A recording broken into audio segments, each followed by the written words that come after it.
I trusted my children more than life itself, but that trust became the poison that almost killed me. The truth I uncovered inside my own home shattered everything I knew. My name is Margaret Hill. For nearly 3 decades, this small house in Cedar Grove had been the center of my world. Every picture on the wall, every faint scratch on the wooden floor, whispered a piece of our family's story. My husband, God rest his soul, built this place with his own hands before heart failure took him 5 years ago. Since then, I had lived quietly with my 2 children, Brian, my firstborn, now 35, and Laura, my youngest at 32. People in town often said I was lucky, 2 grown kids, both with stable jobs, still visiting their mother every week. But luck can wear a mask darker than night itself. It began so quietly I barely noticed it. A dull ache in my head every morning, a strange metallic taste in my mouth, and a tiredness that wrapped around my bones like fog. My doctor said it was age, maybe low blood pressure. I believed him because I wanted to. But deep down, something didn't feel right. One Sunday morning, I noticed a faint stain spreading across the kitchen ceiling, a pale brown circle blooming like a bruise. I called Brian and asked him to check it after work, but he brushed me off, saying he'd get to it next week. Laura, ever the perfectionist, told me I worried too much. "Mom, you see problems everywhere," she said, rolling her eyes. "Relax, we've got it handled." So I waited. Another week. Another headache. Another morning where breathing felt heavier. When the water began dripping through the ceiling, I decided to call a plumber myself. That's how I met Carlos. He was a quiet man in his 40s, broad-shouldered, kind eyes that carried the weariness of someone who'd seen too much in life. His voice had a soft Spanish accent, and there was something steady, almost comforting about the way he looked at me when I opened the door. "Ma'am," he said, tipping his cap politely, "let's take a look at that leak." He went to the basement, tools clinking, flashlight cutting through the dimness. I stayed upstairs, sipping tea, trying to ignore the faint nausea that had become my unwelcome companion. 10 minutes passed, then 20. I heard footsteps returning, slower this time. When Carlos came back up, his face had changed, the calm professionalism replaced by something else. Concern. "Mrs. Hill," he said carefully, "I need to show you something." He led me downstairs. The air in the basement was colder than usual. He pointed his flashlight toward a silver pipe near the vent system.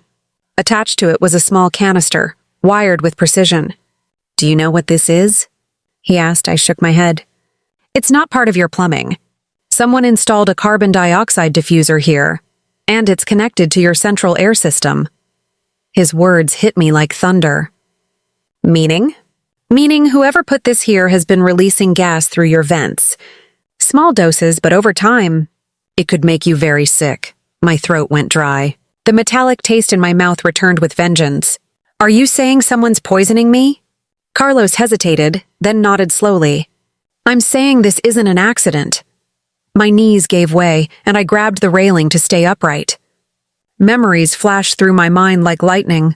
The headaches, the exhaustion, the way Brian insisted on handling my prescriptions, the way Laura offered to cook my meals whenever she visited. I wanted to dismiss it all, but the pattern was undeniable. Carlos crouched beside the pipe, taking photos. "You should call the police," he said quietly. "Now." My hands trembled so badly I could barely hold my phone. "No," I whispered. "If it's really who I think it is." "I can't. Not yet." Carlos looked at me, confused. "Then at least leave the house. It's not safe." But where would I go? My whole life was in that house. My husband's ashes sat on the mantel above the fireplace. The thought of leaving felt like tearing out a piece of my soul. Still, something inside me knew. If I stayed one more night, I might never wake up again. I looked into Carlos's eyes. "Can you help me?" He nodded. "Of course, ma'am." We packed a small suitcase in silence. Each folded shirt, each photo I tucked into the bag felt like saying goodbye to a lifetime I no longer recognized. I tried not to cry, but tears came anyway, hot and uncontrollable. Why would they do this? I whispered to no one in particular. "They're my children." Carlos paused by the doorway. Sometimes, ma'am, he said softly. Greed makes strangers out of the people we love most. His words carved through me deeper than any knife could. We left quietly that night, the house fading behind us in the mirror of his old pickup truck. I kept staring at it until the porch light became a tiny dot swallowed by darkness. My home, my memories, my betrayal. I didn't know where we were going, only that I couldn't go back. As the tires hummed against the lonely road, my phone buzzed with a message from Brian. Mom, where are you? You aren't home. Call me, my pulse quickened. He knew. Carlos glanced at me. Do you want me to pull over? No, I said, gripping my phone tightly. Just drive. The night outside was endless, a black ocean swallowing every trace of the life I once knew. Somewhere between the fear and the disbelief, a question began echoing inside me. A question I wasn't ready to face but couldn't escape anymore. What if the people I gave life to had decided mine was worth ending? The hum of the truck engine was the only sound between us. Darkness stretched for miles, the kind of darkness that felt alive, pressing against the windows, listening. I sat in silence, holding my phone like it was a lifeline, watching the screen light up every few minutes with Brian's messages. Mom, where are you? This isn't funny. Pick up the phone. Then finally, one that made my heart stop. If you talk to anyone, you'll regret it. My hands went cold. I could almost hear his voice saying it, calm, steady, but laced with that sharp edge he used to get when he was hiding something. I wanted to believe it wasn't him, that maybe someone else had sent those words. But deep down I knew. There's a tone a mother never forgets, even in text form. Carlos glanced at me, his hands steady on the wheel. You okay, ma'am? I tried to answer, but my voice cracked. He knows, my son. He knows I'm gone. Carlos nodded slowly, like he had expected this. Then we'll keep driving. I know a place, a friend's cabin about 30 miles from here. No one will find you there tonight.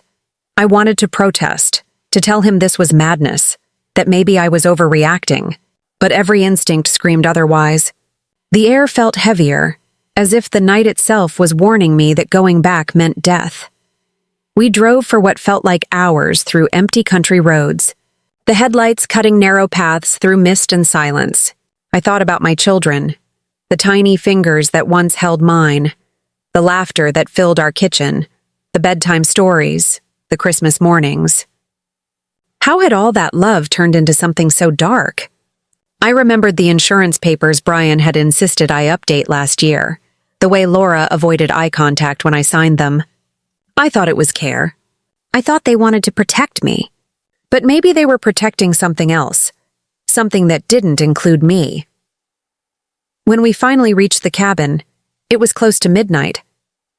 A small wooden house stood hidden behind pine trees, the air thick with the smell of damp soil and smoke from a nearby chimney. Carlos parked and turned off the engine. You'll be safe here for now, he said quietly. I'll call a friend in law enforcement tomorrow. Someone I trust. I nodded, exhausted beyond words. He helped me inside, offered me a blanket, and made tea on a rusty stove.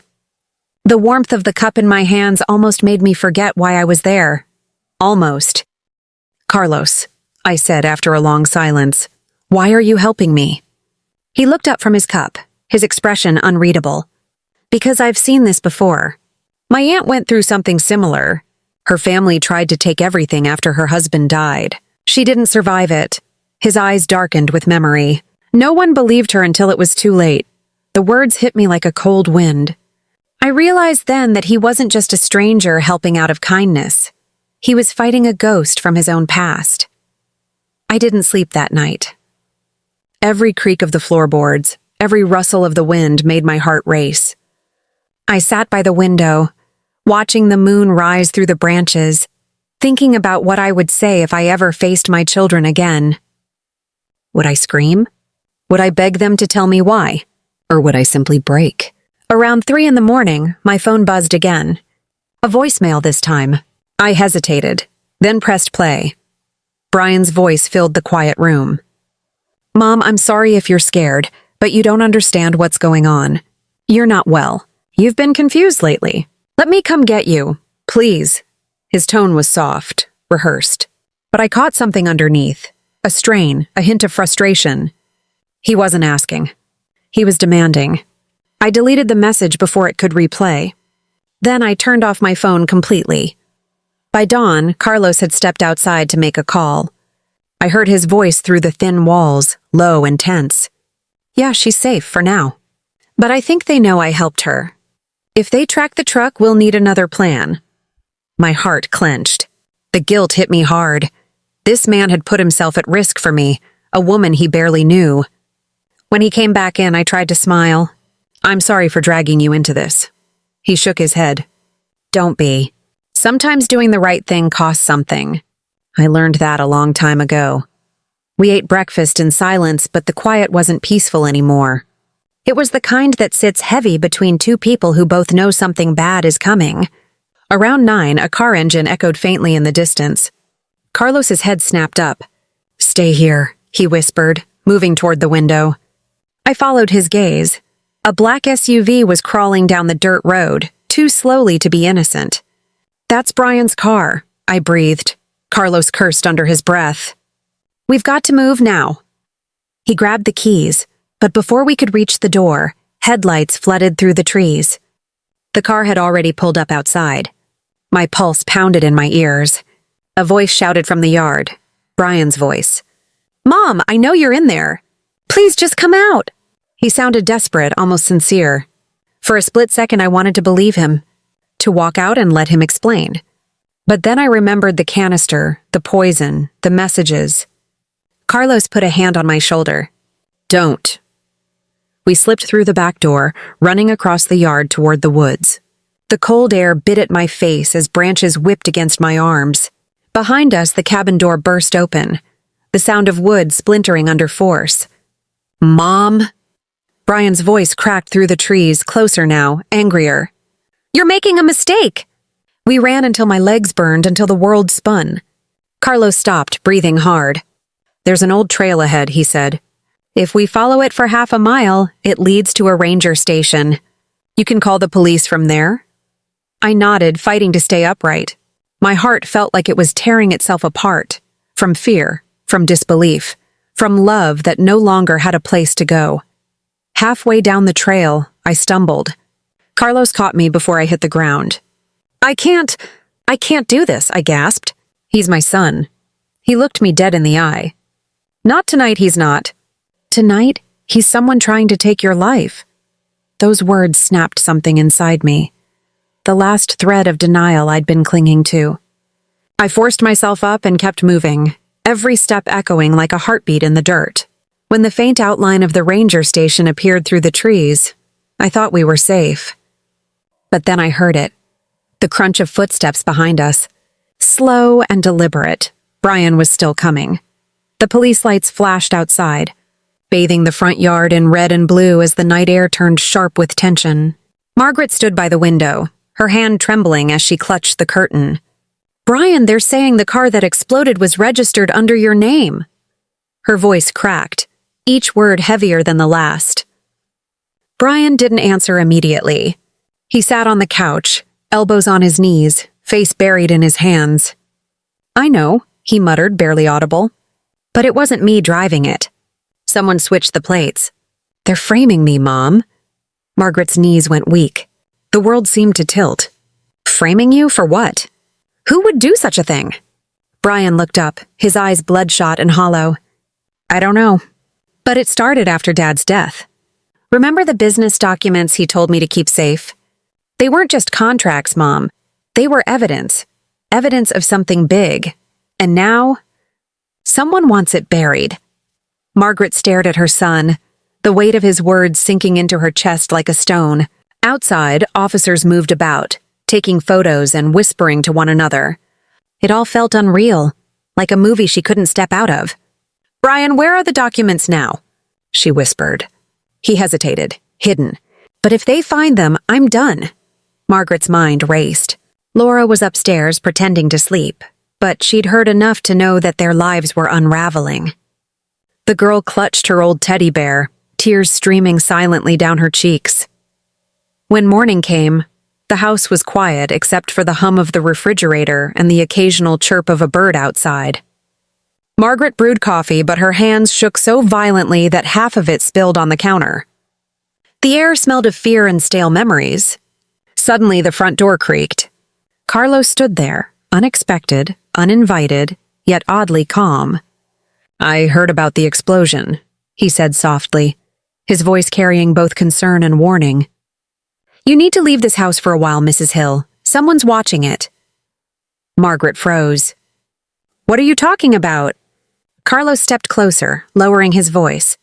"Last night I saw a black SUV parked down the street. No lights, no movement.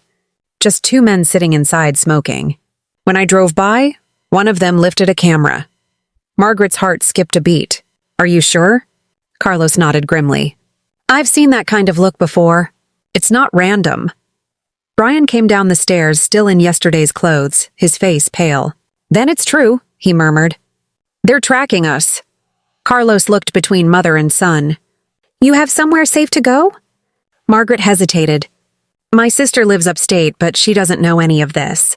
I can't drag her into danger." Carlos sighed. "Then you stay low. Don't use your cards. Don't call anyone. I'll try to find out who's behind this." Hours later, Margaret found herself sitting on the edge of her bed, staring at an old photo, her late husband smiling proudly beside a younger Brian. "You always wanted to protect us," she whispered. "But now it feels like the whole world's closing in."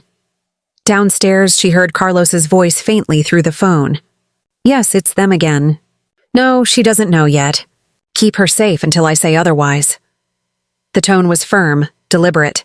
Margaret's blood ran cold. Was Carlos helping them, or using her as bait? When he hung up, he caught her staring.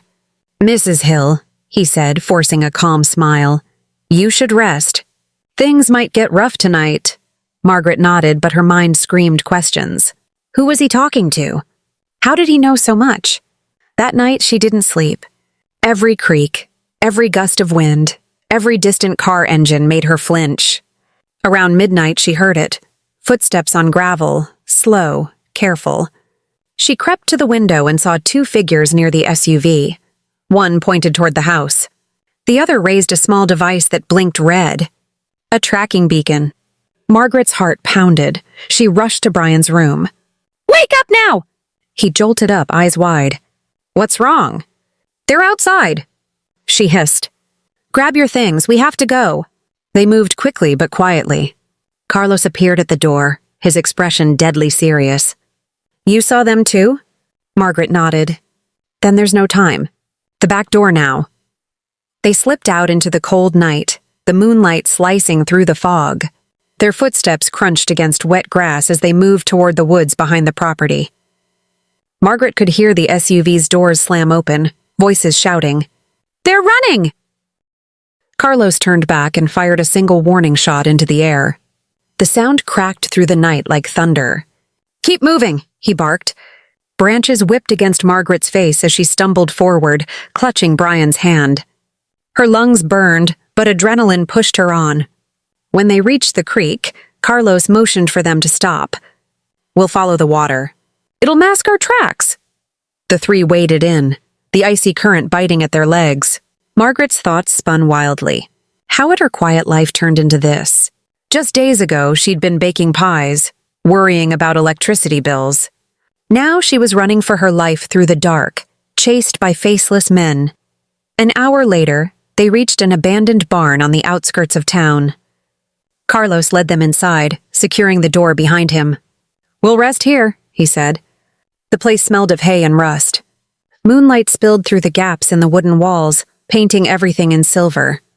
Brian slumped to the ground, exhausted. "Mom, what if this never ends?" he whispered. Margaret knelt beside him, brushing a strand of hair from his forehead. "It will. We'll find the truth. We have to." Carlos crouched by the window, scanning the distance. "They won't stop," he muttered. "Whoever's after those documents, they're powerful, and they don't forgive mistakes." Margaret met his gaze. "Then tell me the truth, Carlos. Who are you really?" Silence hung heavy in the air. He exhaled slowly. Someone who once worked for the same people that killed your husband. The words struck her like lightning. You what? She breathed. Carlos looked away. I didn't know who he was at the time. I was sent to gather intel. When I realized the kind of man he was, a good man, trying to expose corruption, I tried to stop them. But it was too late. Margaret's eyes filled with tears. You were part of it. And now I'm trying to make it right, he said softly. Outside, a distant engine roared to life.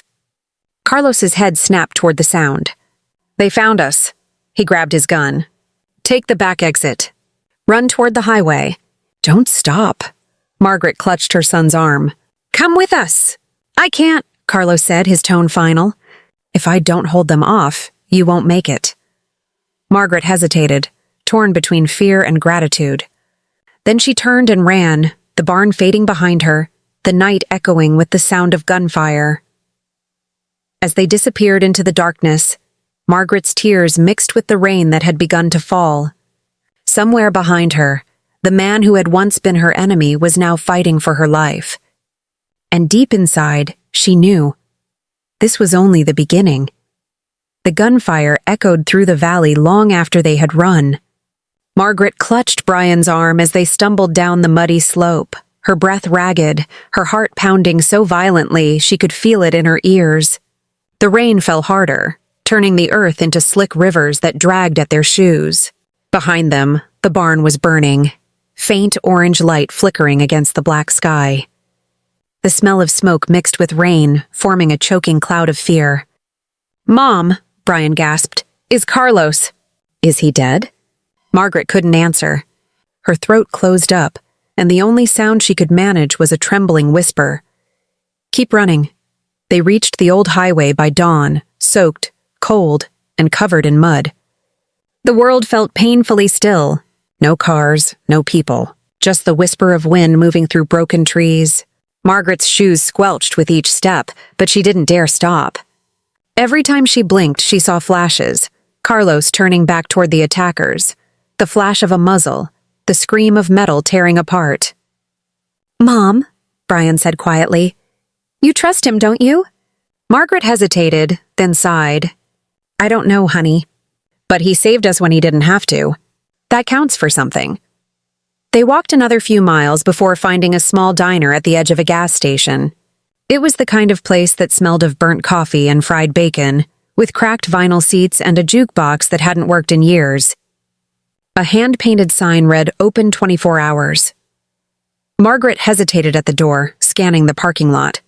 2 trucks, 1 old sedan. No black SUV. They stepped inside, the bell over the door jingling softly. A waitress with tired eyes and a kind smile approached. Morning, folks. You look like you've been through hell. Coffee?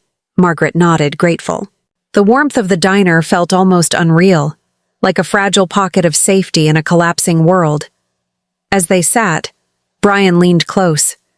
Mom, we can't just keep running. We need to find out what's in those documents. If Dad died for it, we have to finish what he started.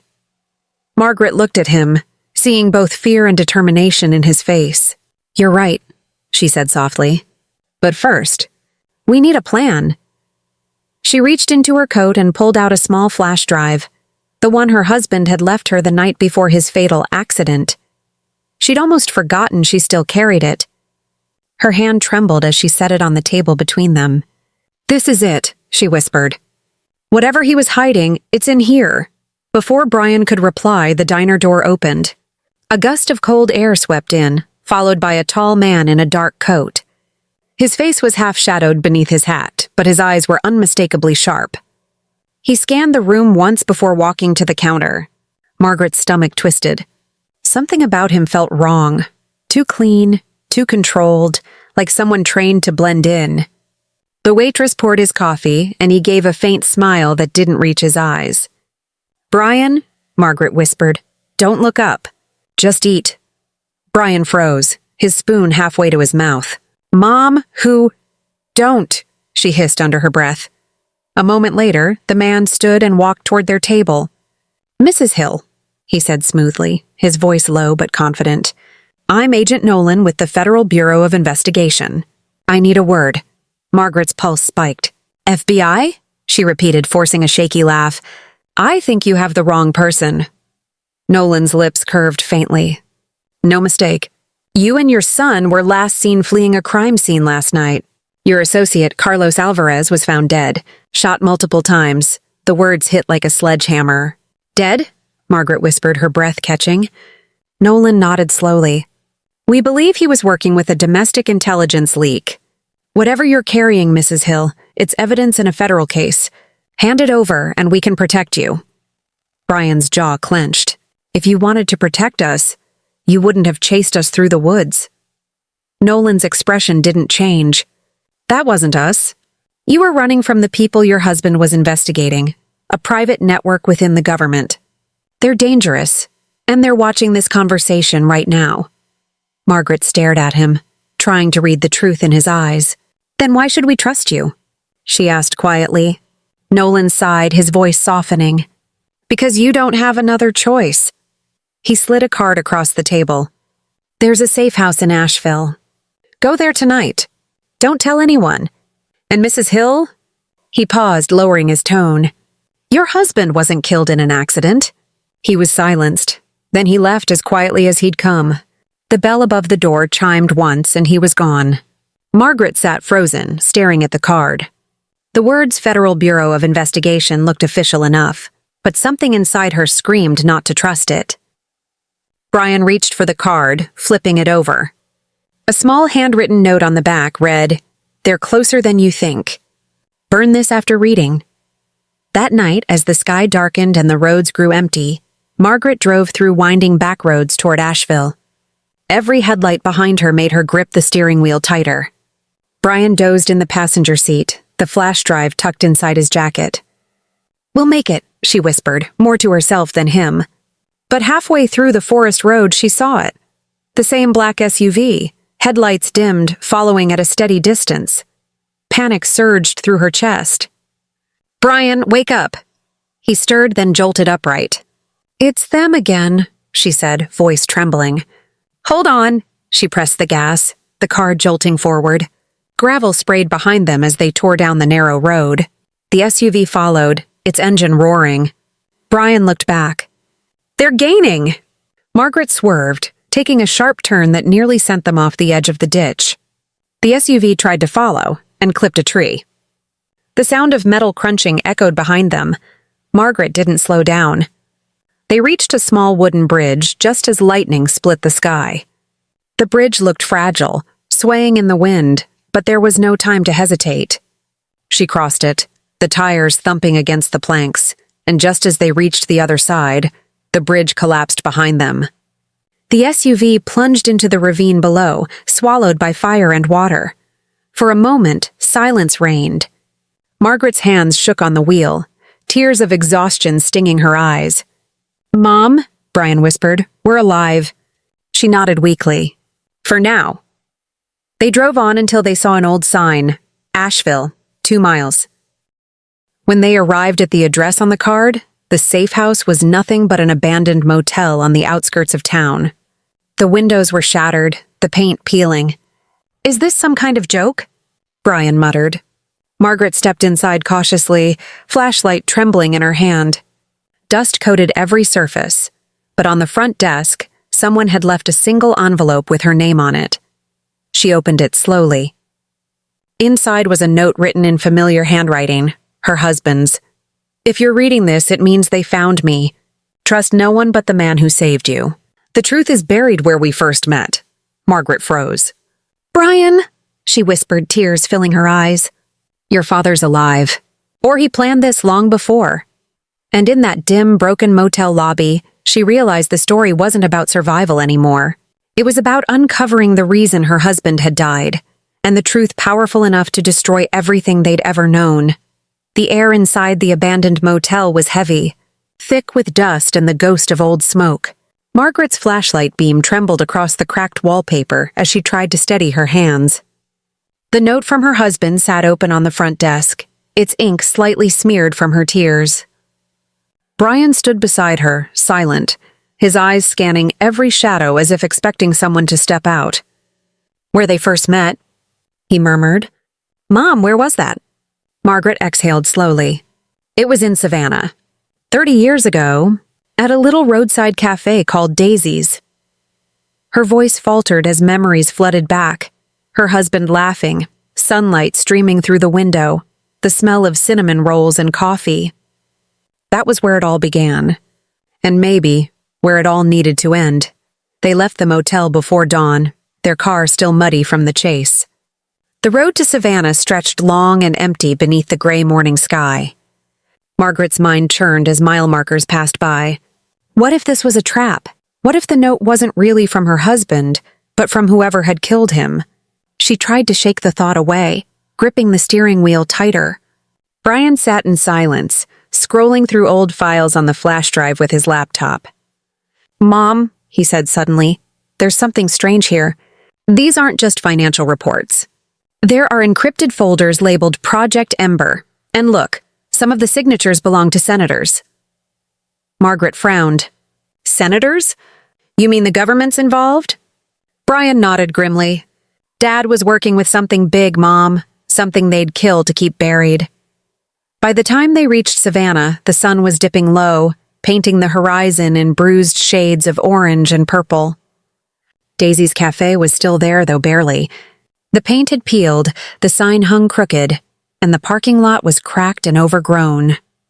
But inside, the air smelled exactly as she remembered: coffee, cinnamon, and something achingly familiar. An old man stood behind the counter, wiping a mug. His eyes widened when he saw her. "Margaret Hill?" he asked softly, as though speaking to a ghost.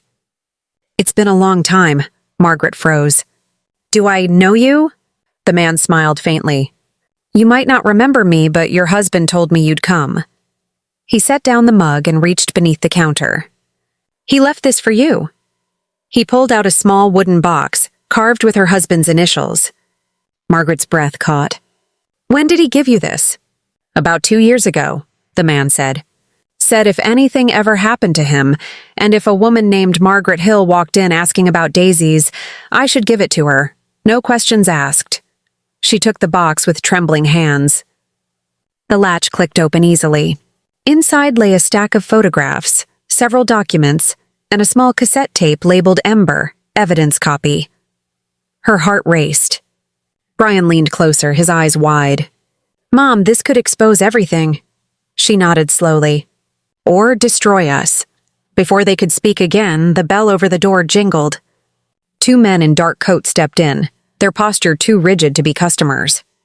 Margaret recognized that stance instantly. Law enforcement, or worse, someone pretending to be. The taller one smiled thinly. "Mrs. Hill, we've been looking for you." His voice was calm, professional, but his eyes were like cold steel. "You're in possession of stolen federal property. Please hand it over." Brian stepped forward instinctively. "You mean this?" he said, holding up the flash drive. The man's smile didn't waver. "Exactly. We can resolve this peacefully, but you'll have to come with us." Margaret's heart thundered. The old man behind the counter looked terrified. "Run," he mouthed silently. Margaret didn't hesitate. She grabbed the box, Brian's wrist, and bolted through the back door. Shouts erupted behind them, followed by the crash of breaking glass. They raced down the alley, the rain slick beneath their shoes. Bullets pinged off metal trash cans. "Mom, this way!" Brian yelled, turning into a narrow passage between 2 brick walls. They stumbled out onto the street where an old pickup truck sat idling. The driver's window rolled down, and Margaret's breath hitched. It was Carlos. She froze. "Carlos?" she whispered. He looked older, bruised, a bandage across his arm, but it was him, alive. "Get in!" he shouted. "Now!" They jumped in, and the truck sped away as another gunshot shattered the rearview mirror. Margaret could hardly breathe. "We thought you were dead," she cried. Carlos gritted his teeth. "They wanted you to think that. The moment I found that device in your house, I became a target too. I barely made it out." He turned sharply onto the highway. "We don't have much time." "That box, it's proof. Project Ember isn't just corruption, Margaret. It's a program to erase people who know too much. Your husband was their engineer until he tried to shut it down. Margaret felt the world tilt. He was trying to stop them? Carlos nodded grimly. He uncovered what they were doing, manipulating data, framing civilians as threats, then using it to seize assets and silence witnesses. When he refused to cooperate, they made it look like an accident. Brian's fists clenched, and they were going to kill Mom next. Carlos's eyes flicked to the rearview mirror. They still might, if we don't act first. They drove for hours, heading north through winding country roads until they reached an old barn surrounded by pine trees. Carlos parked, killing the lights. "This place is safe for now," he said. "We'll rest here tonight." Inside, the barn smelled of hay and rust. Margaret sank onto a pile of blankets, exhaustion crashing over her. "Carlos," she whispered, "why are you helping us?" He hesitated, then said quietly, "Because your husband saved my brother's life once. I owe him everything." Brian found an old generator and powered up his laptop. He inserted the cassette tape into a digital converter and waited. A moment later, her husband's voice filled the air, shaky, urgent, recorded in secret. "If you're hearing this, it means they've come for me. Margaret, take the flash drive and find Carlos. He knows the truth. Project Ember isn't a program. It's a cover-up. They're using it to erase people from the system. Names, identities, everything. Once you're marked, you disappear forever. Don't trust anyone wearing a badge. They're in it too." Margaret covered her mouth, tears streaming down her face. "He knew," she whispered. "He knew they'd come for me." Carlos's face hardened. "Then we have to finish what he started. Tomorrow we go public, but outside, under the pale moonlight, a drone hovered silently above the barn. Its red light blinked twice before vanishing into the clouds. The hunt wasn't over. It was only beginning. Morning came cloaked in fog and silence. The barn was cold, the air sharp enough to sting with every breath. Margaret stirred first, her body aching from the wooden floor. She watched Brian sleeping beside the now silent laptop, the cassette still inside, as if guarding his father's voice. Carlos was already outside, pacing near the truck with a cigarette dangling from his lips. He looked haunted, his face drawn tight from lack of sleep. When Margaret stepped out, he crushed the cigarette under his boot. "We've got to move," he said flatly. "They know we're alive." Margaret's throat felt dry. "You mean the drone?" Carlos nodded grimly. "They wouldn't waste surveillance tech on a hunch. That means they've tracked the flash drive signal or tagged the car. Either way, this place isn't safe anymore." Brian emerged behind them, yawning, still groggy. "Then where do we go? If we can't trust the police or the government, who's left?" Carlos hesitated before replying. "Someone I know in Atlanta. She's a journalist, used to work for a major outlet before they forced her out. She's been collecting evidence against Project Ember for years. If anyone can expose this, it's her." The drive to Atlanta was long and tense. Every car in the rearview mirror felt like a threat, every passing truck a possible ambush. The road wound through thick forest and open farmland, dotted with billboards fading into rust. Margaret stared out the window, her mind spiraling between hope and terror. She could still hear her husband's voice from the tape, steady, protective, resolute. It wasn't just about survival anymore. It was about truth. If what he'd said was real, then hundreds, maybe thousands of people had already been erased. As they neared the outskirts of Atlanta, Carlos pulled off the main highway and took a narrow side road. "She lives off-grid," he explained. "Doesn't use credit cards or the internet. We'll have to reach her cabin on foot." They parked beneath a cluster of pine trees, hidden from the road, and began their trek through the dense underbrush. The forest was eerily quiet except for the crunch of leaves beneath their boots. After about 20 minutes, a small wooden cabin came into view. Smoke curled from the chimney. Carlos raised a hand. "Stay here," he whispered, approaching the door cautiously. He knocked twice in a coded rhythm. After a long pause, the door creaked open, revealing a woman in her 40s with sharp eyes and messy brown hair pulled into a bun. Carlos, she said, her voice low. You look like hell. He managed a tired grin. Good to see you too, Tessa. Tessa's gaze flicked to Margaret and Brian. These are the hills? Yeah, Carlos said. And they've got proof. Inside, the cabin was cluttered but warm. Maps, papers, and photographs covering nearly every surface. Tessa cleared a spot on the table, motioning for them to sit. Let me guess, she said dryly. Project Ember caught up with you. Margaret blinked. You know about it? Tessa gave a humorless laugh. I've been chasing it for 6 years, but I could never get hard evidence. If you've got something solid, we can blow this wide open. Brian handed her the flash drive and the cassette. Tessa connected her laptop and began typing furiously. The screen filled with encrypted files, then lines of code. After a few minutes, her face went pale.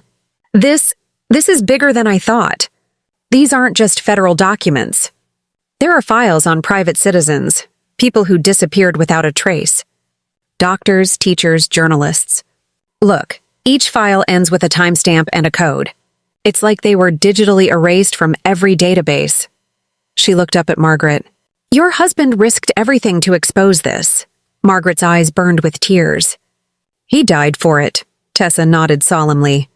Then we're going to make sure his death wasn't in vain.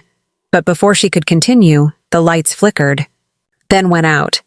The hum of the generator died suddenly, plunging the cabin into darkness. What the hell? Carlos muttered, grabbing his flashlight. He stepped toward the back window and froze.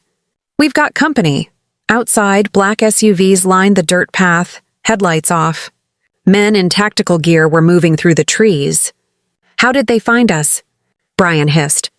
Tessa's face hardened. They didn't track you, they tracked me. I've been under surveillance for months. She darted to a closet, pulling out a small case. Inside was a portable hard drive. I'm backing up the files. You take this and run.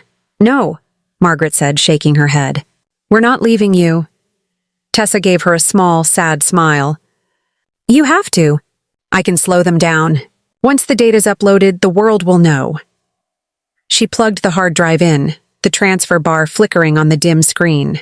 Outside, footsteps crunched closer. A voice shouted, Federal agents! Step outside! Carlos raised his gun. They're not agents, he growled. They're contractors. Then the windows shattered. Bullets ripped through the cabin walls. Brian dragged his mother to the floor as splinters exploded around them. Tessa slammed the laptop shut, grabbed the hard drive, and shoved it into Margaret's hands. Go, the back door! Carlos fired twice, hitting one of the intruders before ducking behind a beam. Move! He shouted. Margaret and Brian sprinted out the back, the forest erupting with gunfire. Tessa stayed behind, covering their escape. The cabin was engulfed in smoke and sparks. Margaret looked back once and saw Tessa standing in the doorway, firing until the last possible second before a blinding explosion consumed the cabin. The blast threw Margaret and Brian to the ground. The hard drive flew from her grasp, landing in the mud. Carlos ran to them, coughing, his arm bleeding. We've got to keep moving, he shouted. The roar of engines filled the night. More SUVs, more men. Margaret grabbed the hard drive, clutched it to her chest, and ran. They didn't stop until they reached an abandoned railway tunnel several miles away. The air inside was damp and cold, the walls echoing every sound. Carlos collapsed against the wall, panting heavily. She didn't make it, he said hoarsely. Margaret sank to the ground beside him, tears streaming silently down her face. She gave her life for this, she whispered. Brian stared at the hard drive in her hands, his jaw set. Then we have to finish it. We have to show the world. Carlos looked at them both, eyes filled with exhaustion and resolve. There's one place left, he said quietly. A broadcast tower in Birmingham. It's old, independent, off the main grid. If we get there, we can transmit the data live. Once it's out, they can't erase it. Margaret met his gaze. Her fear was gone now. Only fire remained. Then we go to Birmingham, she said. Outside, dawn broke again. The sky was streaked with red, like a warning written across the heavens. They had lost so much, but the truth was closer than ever. And as the first light touched their faces, Margaret whispered a silent promise to her husband. They will know what you died for. I swear it. I stood in that cold hospital corridor, my palms pressed against the glass door, watching the faint rise and fall of Michael's chest. Machines blinked around him, a mechanical lullaby that mocked the silence in my soul. Every beep echoed like a countdown, not just of his heartbeat, but of every lie we'd told ourselves. My mind replayed his words from that night on the porch. "You always cared more about appearances than people, didn't you, Mom?" And I, in my pride, had turned away. Now I would have given everything, every ounce of my dignity, every shiny facade I'd built, just to hear his voice again. The doctor's footsteps broke my trance. "Mrs. Turner," he said softly, "your son's body is fighting, but we need a miracle." His voice carried both science and surrender, and I realized that even the strongest minds admit when they're powerless. I nodded, unable to speak, and walked to the chapel at the end of the hallway. It was empty, dimly lit, the scent of old wood and candle wax wrapping around me. I knelt. My knees trembled against the cold floor as I whispered, "Lord, I don't deserve this mercy, but please, please save my boy." Tears came without warning, each one breaking through years of restraint. I had spent my life controlling everything: my home, my husband's image, even my children's emotions. But there, in that tiny chapel, I lost control completely. I wept like a child. My chest ached with the weight of regret, every sob carrying memories I had buried beneath ambition. The time I missed his school recital because I had a meeting. The Christmas Eve when he waited up, gifts untouched, while I argued with his father about the company budget. The way he looked at me the night he said he was leaving, not angry, just disappointed. When I finally lifted my head, the small cross above the altar seemed to shimmer in the candlelight. "If you let him live," I whispered, "I'll change. I'll love the way you taught us to, without pride, without condition." I didn't know if heaven was listening, but something shifted in me. For the first time I felt peace, not because I was certain of the outcome, but because I had finally surrendered. Hours passed like shadows crawling across the floor. I returned to Michael's room. His color had faded, and the nurse was adjusting his oxygen mask. "He's very weak," she said gently. "You can hold his hand if you'd like." I reached out, hesitant at first, my fingers trembling as they brushed his skin, still warm, still here. "Hey, sweetheart," I whispered, my voice cracking. "It's Mom, I'm here now. I'm sorry it took me so long. I spoke to him about everything I'd never said. About the fear that had driven me, the love that had always been there but got tangled in pride. I told him how wrong I was to make him feel unworthy, how deeply I admired his strength, his courage to walk away when love became conditional. And as I talked, something strange happened. His eyelids fluttered just slightly, but enough to steal my breath away. "Michael?" I gasped. The nurse turned, eyes widening, then rushed out to call the doctor. The machines changed their rhythm. One by one, numbers began to climb. The faint pulse in his wrist grew stronger beneath my touch. The doctor returned, disbelief painted across his face. "He's responding," he murmured. "It's unexpected." I didn't need science to explain it. I knew what it was. It was grace. That night I stayed by his bedside, humming the lullaby I used to sing when he was a boy. The same one I'd stopped singing when life got too loud. I watched his chest rise and fall, steady this time, and I realized that maybe the miracle wasn't just his survival. Maybe the true miracle was the breaking of my own heart, the kind that heals differently when it's been touched by mercy. In the early dawn, a faint voice reached me. "Mom?" It was weak but clear enough to send my soul soaring. I leaned forward, tears spilling freely. "Yes, baby, I'm right here." He blinked, his lips curving into the smallest smile. "I saw you," he whispered, "in the chapel. You were praying." I froze, unable to comprehend how he could have known, but then he said something that shattered me completely. "I forgave you before you asked."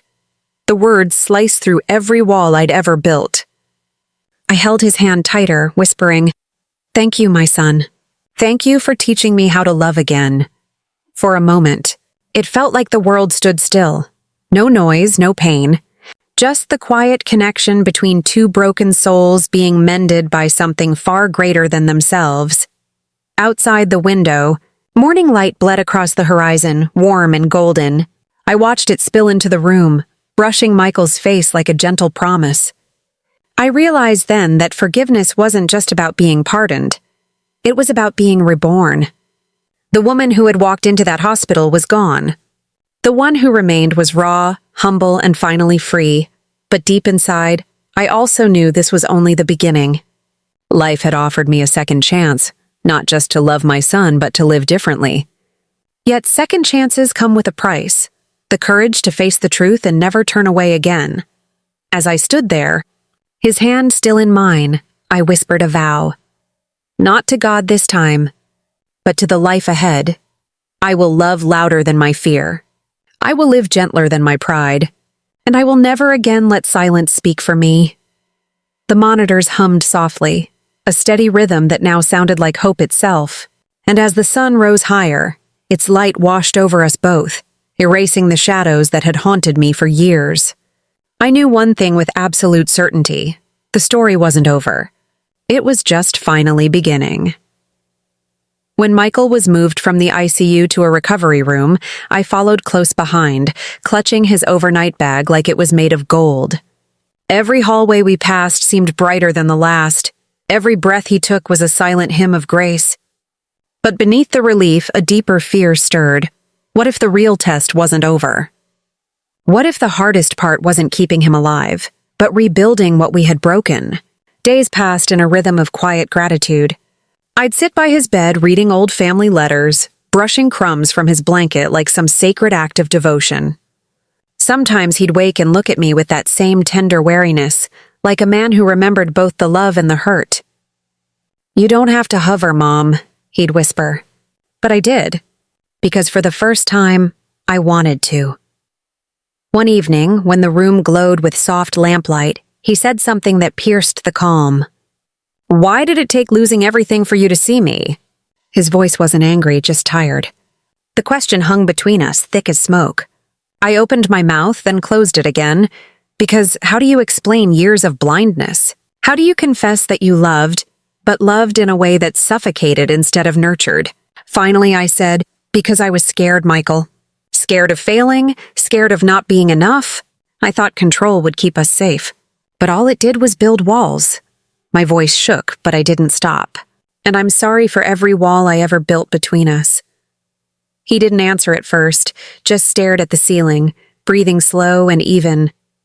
Then, quietly, he said, "You can't fix the past, Mom, but maybe you can build something new." Those words stayed with me long after he drifted back to sleep. Maybe that was what redemption looked like. Not undoing what was done, but rebuilding with different hands, softer hands. I realized then that apologies meant little without change. If I wanted to show him love, it couldn't be with grand gestures or desperate guilt. It had to be through consistency, through presence. The next morning, I brought him breakfast, scrambled eggs and coffee just the way he liked it, even though the nurse said he wasn't quite ready. We laughed when he wrinkled his nose at the hospital oatmeal. "Guess some things never change," he joked. And for the first time in years, the sound of his laughter didn't sting. It healed. A few days later, he was well enough to walk outside. The fall air was crisp, leaves tumbling across the courtyard like scattered blessings. We sat on a bench under an oak tree and he asked, "Do you ever wonder what comes after all this? What happens when the dust settles?" I smiled faintly. I used to think it was about getting back to normal. But now, I don't think I want normal anymore. I want honest. He nodded, staring at the horizon.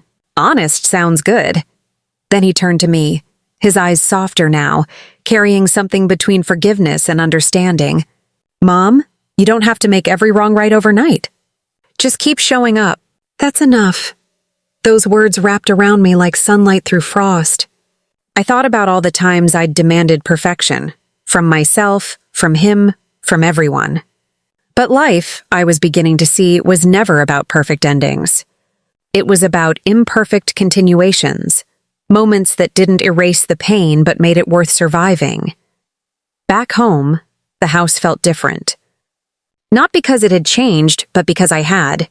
The silence that once suffocated me now felt peaceful. The walls didn't echo with judgment anymore. They echoed with possibility. I hung photos of us I used to hide away.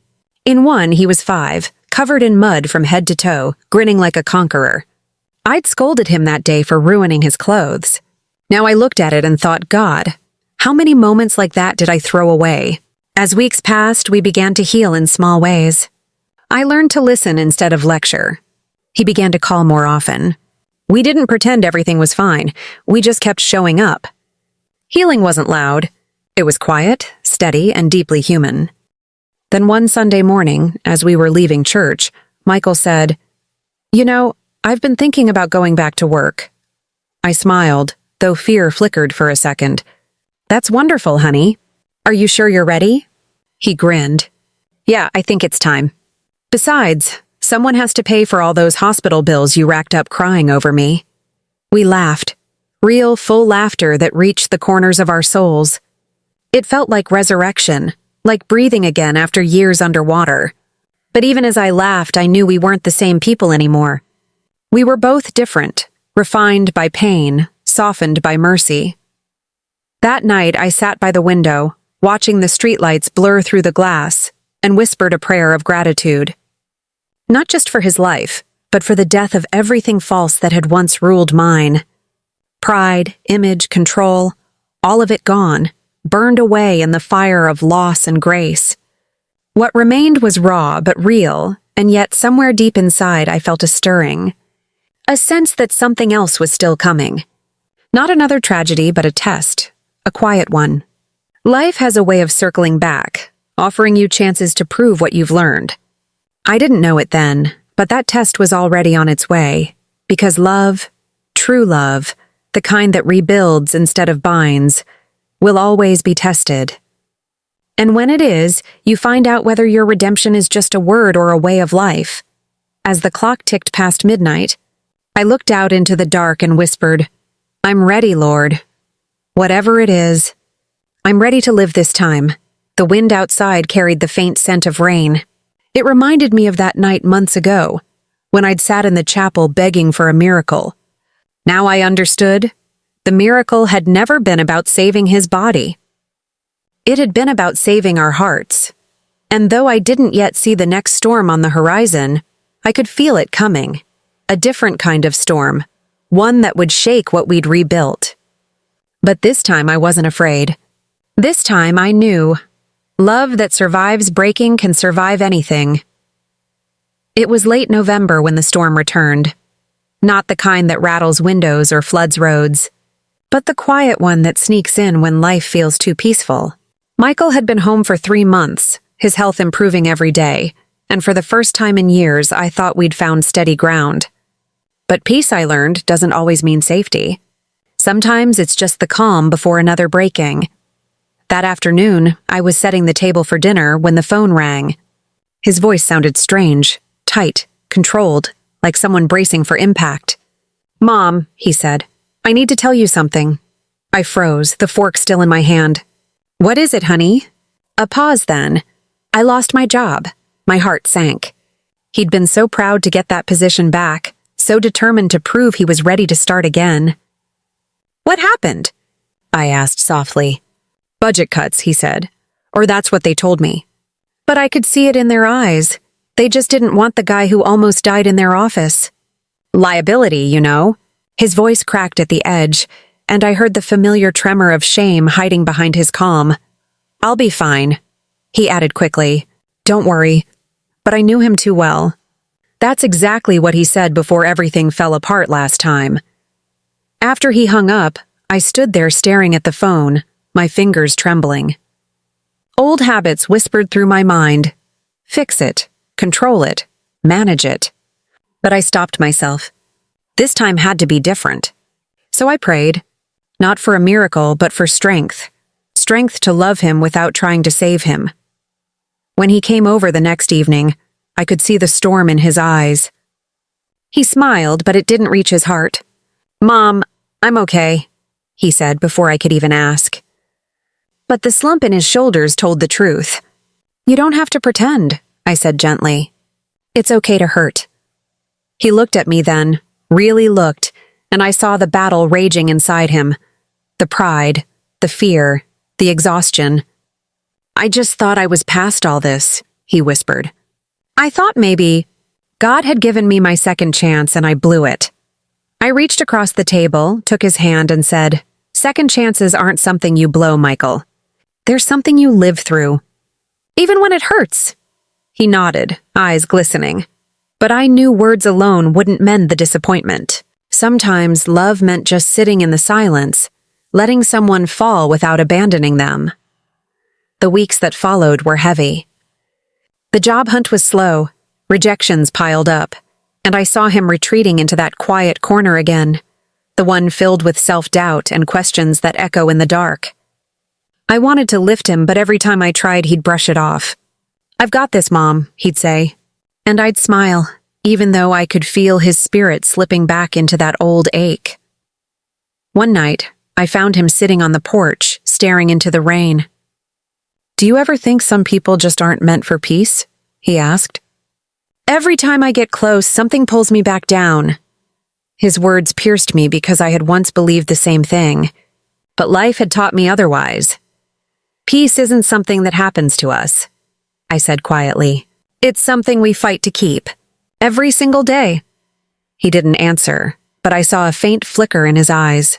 Not hope, not yet, but something like curiosity. Maybe that was enough. Christmas came slower that year. The decorations stayed in their boxes until Christmas Eve, when I finally convinced him to help me hang them. As we worked, I saw pieces of him returning.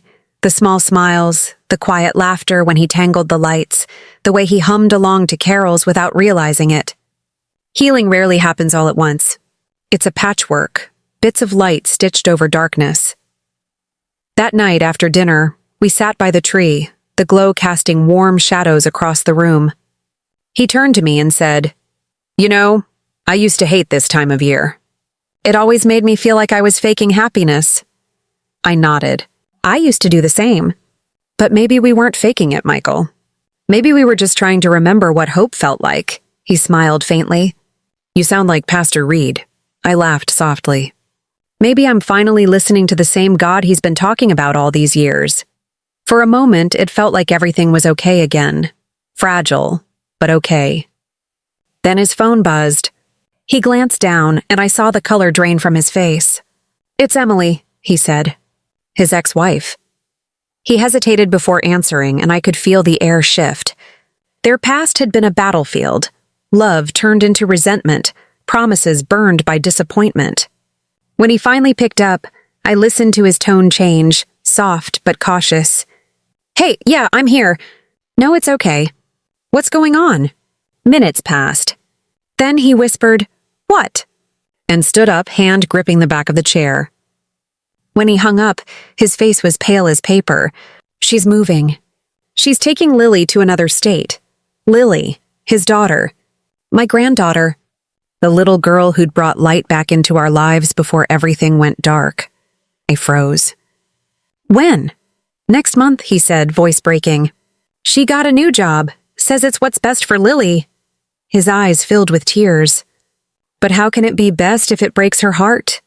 In that moment, I saw the old wound reopen, the one that had never truly healed.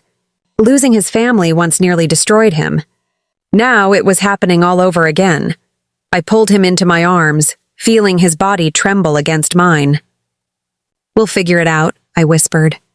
"You're not alone this time." But deep down, I knew this wasn't something we could fix with comfort or words. It was another storm, one that would test everything we'd rebuilt. That night, long after he left, I sat by the window watching the snow fall, soft, relentless, silent. I whispered a prayer into the darkness, the same one I'd said so many times before. "Lord, don't let him break. Not again." And in that quiet, a small voice inside me answered, "He won't. Because this time, you'll walk through the storm together." Still, I couldn't shake the unease. Because I knew storms have a way of revealing who we really are. And though I'd changed, though I'd found grace, I wasn't sure if I was strong enough for what was coming next. But maybe, just maybe, love would be. The morning after that phone call, the world felt heavier. Even the light that spilled through the kitchen window seemed muted, cautious, as if afraid to disturb the fragile peace still hanging in the air. I made coffee, but the smell of it, normally warm and grounding, felt like a reminder of how powerless I was. Michael hadn't slept much. I could tell by the shadows under his eyes when he walked in, still wearing yesterday's jacket. "Any news?" I asked, though I already knew the answer. He shook his head. "Emily's serious, Mom. She's taking Lily to Colorado. Says the schools are better, that it's a fresh start." His voice cracked at the word start, and I saw it. His heart breaking in real time, the kind of pain no parent can ease. He sat at the table, his hands gripping the mug like it was the only thing tethering him to this world. "I can't lose her again," he whispered. "I can't go through that twice." Something inside me tore open. I had spent years chasing perfection, thinking love was about control, about doing everything right. But now I understood the truth. Love is about staying when life goes wrong. I reached across the table, placing my hand over his. "You won't lose her, Michael. You may not be in the same place, but love doesn't vanish just because distance does." He didn't answer, just stared at the coffee swirling in his cup. I could feel the storm building again, the one that threatened to undo everything we'd worked for. That night, I found him sitting on the porch in the dark, staring out into nothing. "I talked to a lawyer," he said quietly. "There's nothing I can do. She's the custodial parent. Unless she's unfit, which she isn't, I can't stop her." The words hung like smoke in the air, thick with despair. I sat beside him, silent, my heart aching for both of them. Sometimes love demands acceptance of what feels unbearable. "You can still be her father," I whispered. "Distance doesn't change that." He turned to me, eyes glistening. "But it changes everything else, doesn't it?" For a long time, we just sat there, the night alive with crickets and memories. I thought about all the times I'd failed him, all the ways I'd tried to shape his life instead of supporting it. Maybe this was my chance to do it right, to be strong when he couldn't be. A few days later, Emily stopped by to drop off some of Lily's things. She looked nervous, as if expecting a confrontation. But when I opened the door, I didn't see an enemy. I saw a mother, tired, conflicted, just trying to do her best. "Come in," I said softly. She hesitated, then stepped inside. Lily ran straight into my arms, her little voice bubbling with excitement. "Grandma, Daddy said you'd make cookies." That innocence pierced through all the adult complications. I laughed through tears. "Of course, sweetheart. Chocolate chip, just like you love." As we baked, Emily watched from the doorway, her eyes softening. Later, when Lily went to play, she finally spoke. "I know this is hard. For all of us. But I need to do this, Margaret. I need to build something stable for her." I nodded slowly. "I understand," I said. And I did. "But promise me you'll let him see her. Don't shut him out. He's not the man he used to be." She sighed, looking away. "I know. I've seen the change. But it's still hard, you know." "Hard doesn't mean wrong," I said gently. "It just means it matters. For a moment, something unspoken passed between us. Two women who had both loved the same broken man in different ways. Both scarred, both trying to protect a child from pain they couldn't fix. When she left, Michael came in, eyes red from holding back tears. "You talked to her?" he asked. I nodded. "And?" "She's scared too," I said. "This isn't about punishing you. It's about her trying to survive." He looked at me, confused, angry, but also grateful.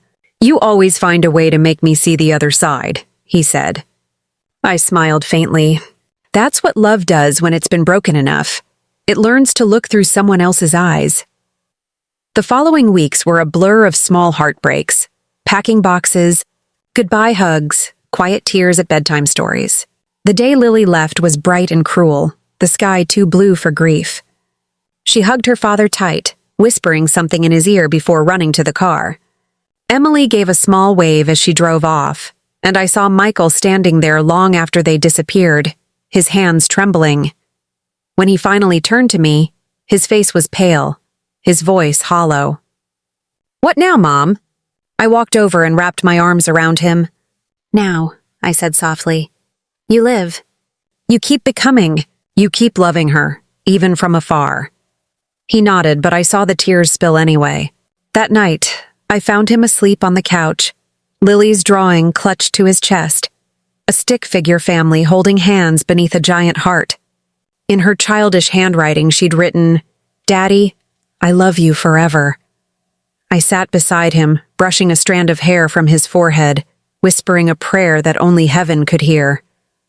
"Lord, if pain is the price of love, teach us to pay it with grace."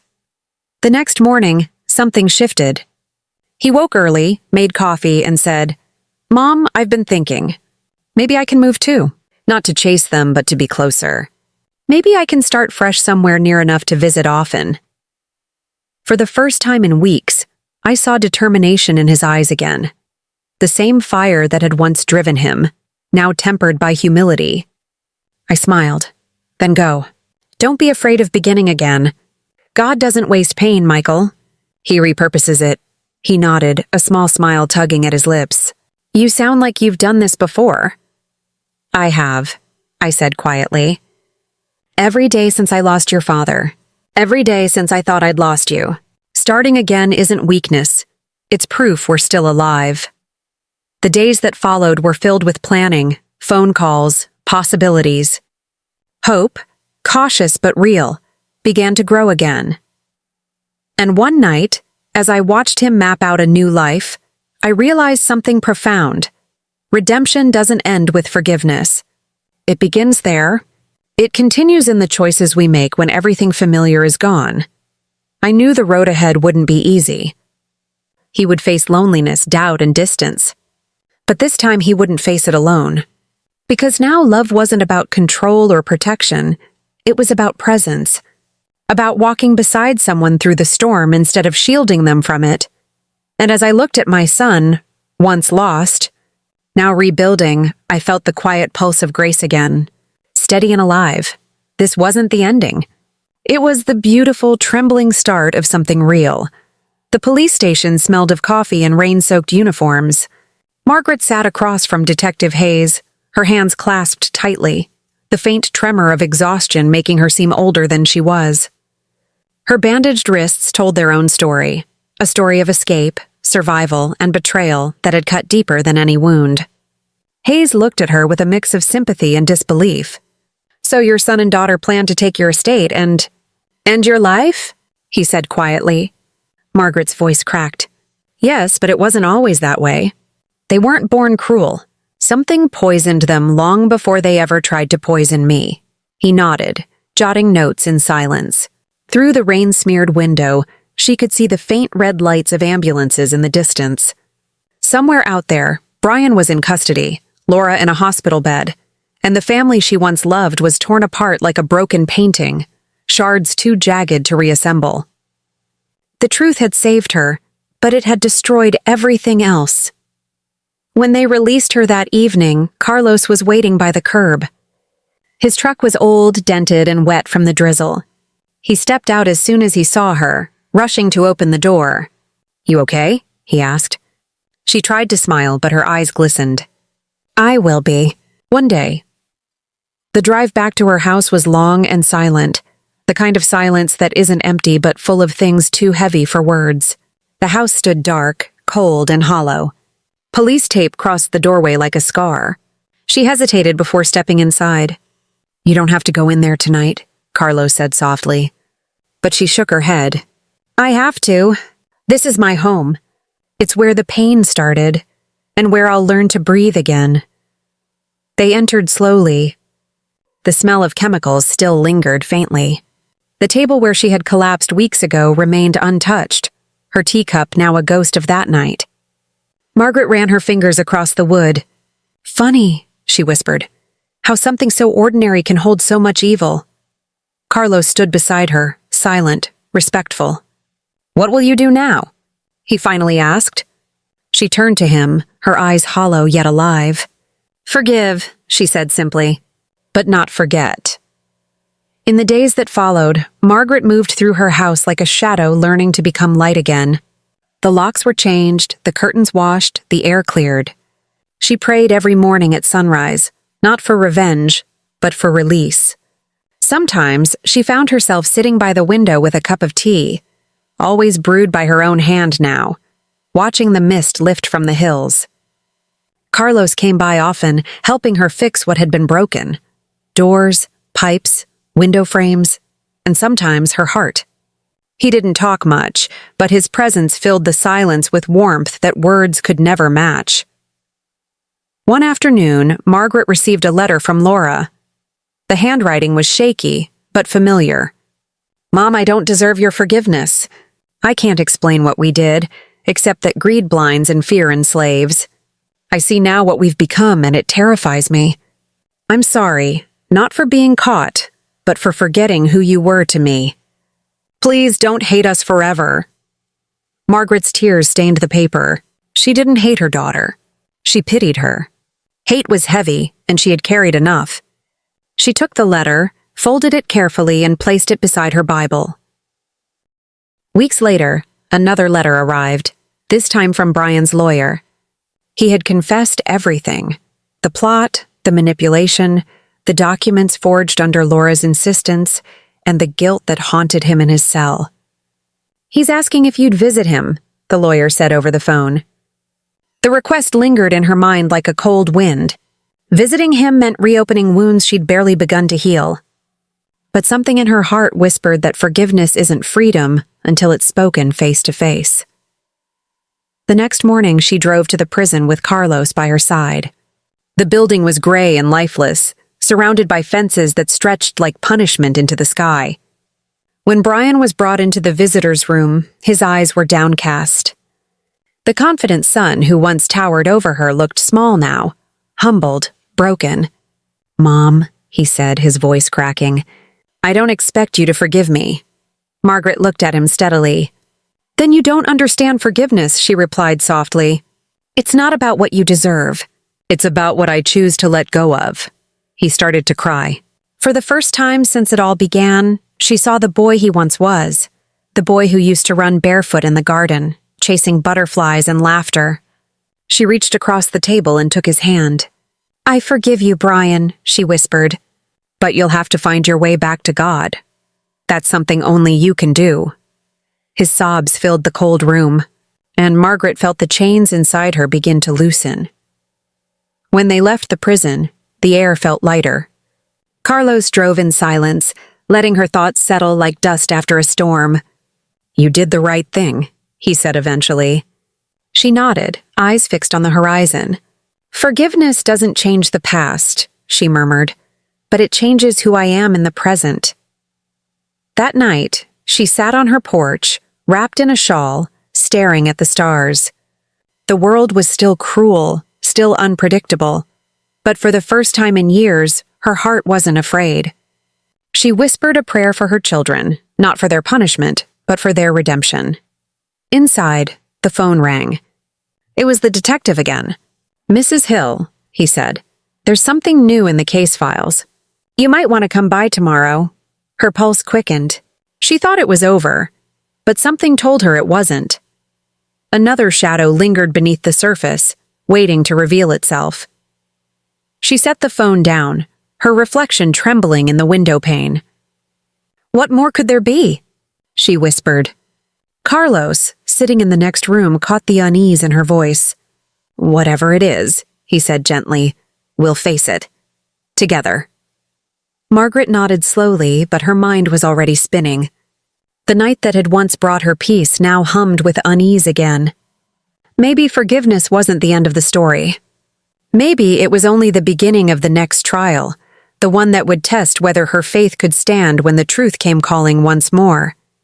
And as thunder rumbled faintly in the distance, Margaret knew something deeper was still hidden in the dark. The next morning, the rain had stopped, leaving the world washed clean but quiet in that uneasy way that follows storms. Margaret arrived at the station early.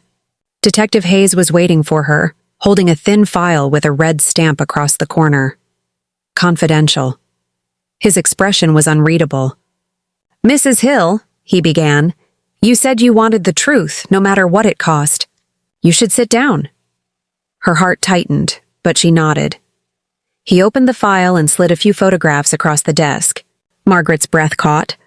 The first image showed a man she didn't recognize. Middle-aged, balding, wearing a suit. "His name is Richard Bennett," Hayes said. "An attorney. He worked for your late husband's company before the inheritance disputes began. We discovered payments, large ones, wired to an account in his name. And those payments? They came from your daughter Laura's signature." Margaret frowned. "I thought Laura and Brian acted alone." Hayes shook his head. "That's what they believed too. But Richard manipulated them both. He convinced your children you were rewriting the will to cut them out completely. He preyed on their insecurity, their jealousy. He wanted control of the family assets, and he nearly got it. When you survived the poisoning, he panicked. He fled to Mexico last month." Margaret sat back, stunned. So the venom hadn't just come from her children. It had been planted, fed, and watered by someone else. The betrayal ran deeper than she'd ever imagined. She whispered, "They were victims too." Hayes nodded. "Yes, misguided, guilty, but not the masterminds." As she left the station, the weight in her chest felt different. Not lighter, but clearer. She could finally see the whole map of the pain that had unfolded. Back home, she found Carlos fixing a loose fence post in her yard. He looked up when she approached. "You found something, didn't you?" She nodded, setting the folder on the porch table. "The real villain wasn't just inside my house. It was the world outside it. The greed that crept in wearing a lawyer's smile." Carlos wiped his hands on his jeans. "So what now?" Margaret took a deep breath. "Now I heal. And maybe I help others see that evil doesn't always come with fangs. It comes in whispers, contracts, and fear. But love can still win." That night, Margaret sat at her desk and began writing. She titled the first page, "The Poison in Our Own Cup, a Story of Love, Betrayal, and Grace." The words came slowly at first, then faster, as if her heart had been waiting for this release. She didn't write it for fame or pity. She wrote it for every mother who had ever questioned where she went wrong, for every son and daughter who had lost their way, and for every stranger who needed to believe that forgiveness was possible even in the ruins. Weeks turned into months. Her story spread through church groups, community circles, and eventually online. People wrote to her, some angry, some grateful, but all moved. One woman said, "Your story saved my marriage." Another confessed, "I forgave my father after 10 years because of your words." Margaret would smile, humbled, knowing that her pain had become someone else's turning point. But what struck her most was the message she received from Laura. It came one spring morning, simple and raw. "Mom, I've been accepted into a rehabilitation program for victims of manipulation. I'm learning about forgiveness, and I want to learn from you when I'm ready. Thank you for not giving up on us." Margaret wept quietly, holding the phone to her chest. There, in that trembling moment, she realized that grace isn't something you preach.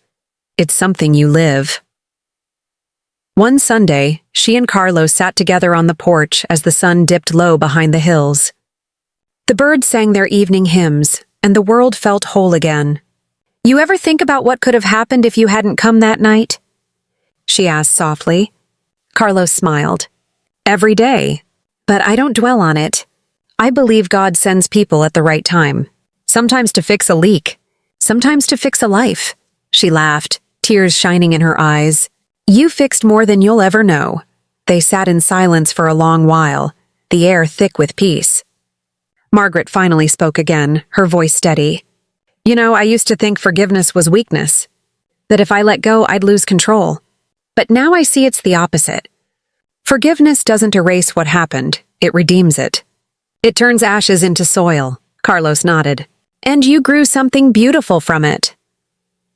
Later that night, she recorded a short message for her growing online community, a video that would touch millions of hearts. Sitting by her fireplace, she spoke directly to the camera, her tone warm, sincere, and trembling with truth. "If you're watching this," she began, "I want you to remember, pain doesn't have to end your story. Sometimes it's the very soil where grace begins to grow. You might have been betrayed, abandoned, or broken beyond recognition, but that's not the end of who you are. It's the beginning of what God can still do through you. Don't let bitterness define you. Don't let revenge write your ending. Choose forgiveness. Choose peace. Choose love, even when it hurts."